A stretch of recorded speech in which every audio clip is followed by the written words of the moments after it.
निदा खान को गिरफ्तार करने से ज़्यादा बड़ा प्रश्न यही है कि निदा खान को अभी तक कौन प्रोटेक्शन दे रहा था, कौन उसके पीछे था, उसको कहाँ से अरेस्ट हुआ है। तो एमआईएम कॉरपोरेटर के घर पे छुपी थी। तो ये जो एमआईएम का कॉरपोरेटर है वो जो हमको पर ये हमारे पास ये भी न्यूज़ है कि उसको इम्तियाज जलील सपोर्ट कर रहा था। तो फिर ये एमआईएम ये जो पार्टी है ये पॉलिटिकल पार्टी है या टेररिस्ट ऑर्गेनाइजेशन है?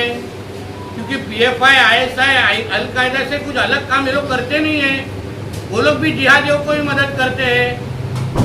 गजवाए हिंद के अंतर्गत ये हमारे हिंदू राष्ट्रों को, इनको इस्लाम राष्ट्र जो बनाने के लिए जो जिहाद करना है, जिसके लिए पीएफआई, आईएसआई, अलकायदा काम करते हैं, उसमें और एमआईएम में फ़र्क क्या है? तो इसलिए ये एमआईएम को पहले तो उनको बैन करना चाहिए क्योंकि एक टेररिस्ट ऑर्गेनाइजेशन है। और ये इम्तियाज जलील और उनका जो कॉरपोरेटर है उनको तुरंत अरेस्ट करके उनकी इंक्वायरी करनी चाहिए कि उनको पीछे की उनकी ताकत कौन है, कौन ये हमारे देश में गजवाए हिंद करना चाहता है। वो सबकी इंक्वायरी अभी हमारे देवेंद्र फडणवीस साहब की सरकार जरूर करेगी। सर, देखा जाए कि सत्ता आपकी है, पुलिस आपकी है, लेकिन एक महिला आरोपी को पकड़ने के लिए इतने दिन लगे सरकार को, तो कहीं नहीं लगता कि आप लोग कहीं तो कम पड़ रही है सरकार? तो ना, लेकिन वक्त तो लगा ना सर। पकड़ना कभी पकड़ना वो हम पे छोड़े ना। पुलिस का काम हम नहीं करना चाहिए। कुछ चीज़ें होती है जो हमारा डिपार्टमेंट अच्छी तरह से जानता है, कब पकड़ना चाहिए, कब मुहूर्त निकालना चाहिए। थोड़ा हमारे पुलिस डिपार्टमेंट और इन्वेस्टिगेशन एजेंसी पे विश्वास रखना चाहिए। आखिर में ये भी कहूँगा कि हमें इसलिए हमारे सनातन हिंदू धर्म के ऊपर गर्व है क्योंकि जब भी अशोक खरात का विषय बाहर निकला था तभी हमारे हिंदू समाज का कोई भी व्यक्ति, फिर वो राजनीतिक हो या कोई भी, किसी ने उसका समर्थन नहीं किया। हर एक ने यही भूमिका ली कि उसने अगर हमारे हिंदू बहनों की ज़िंदगी खराब की है, हिंदू धर्म के की बदनामी की है, तो उसको फांसी लगनी चाहिए, हमारी भूमिका थी। मगर निदा खान के वक्त ये सारे के सारे जो कोई इस्लाम मानने वाले जो है वो उनको समर्थन क्यों करते हुए दिख रहे हैं?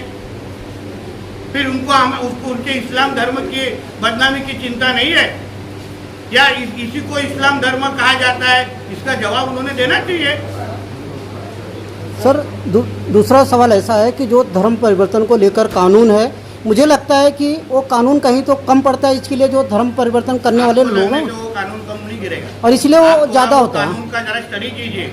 7 साल का नॉन बेलेबल सजा है, अलग अलग तरह के प्रावधान वो कानून में दिए हैं। हमारे 10 या 15 दिन पहले ही वो कानून उसका काम शुरू हुआ है। इसलिए अभी आगे आगे देखिए कितने ये जिहादियों को जो लव जिहाद के नाम पे हमारे हिंदू बहनों की तरफ गंदी नज़र से देखेंगे, उनको ये धर्म स्वतंत्र कायदा के माध्यम से हम लोग उनको 7 साल की जेल की सजा या हवा खाने को अंदर भेजेंगे। सर, वंदे मातरम के लिए ओवैसी ने कहा है वंदे मातरम की बात नहीं करेंगे तो हिंदू देवता का वो सामने। देखिए, अगर उसको वंदे मातरम ओवैसी को नहीं बोलना है ना तो उसको हम पाकिस्तान भेज देंगे। यहाँ इस तरीके की गंदगी की जरूरत हमको हमारे हिंदू राष्ट्र में नहीं चाहिए। इनको हमारे भारत देश में रहना है, हमारे सब स्कीम का फायदा लेना है, हमारे इधर सुन के भी आना है और फिर हमारा राष्ट्रगीत, हमारा ध्वज और हमारे ही देश को संविधान के खिलाफ भूमिका लेनी होगी ना, तो इनको इनके पाकिस्तान के अब्बा के पास हम लोग भेज देंगे। ये गंदगी हमको नहीं चाहिए।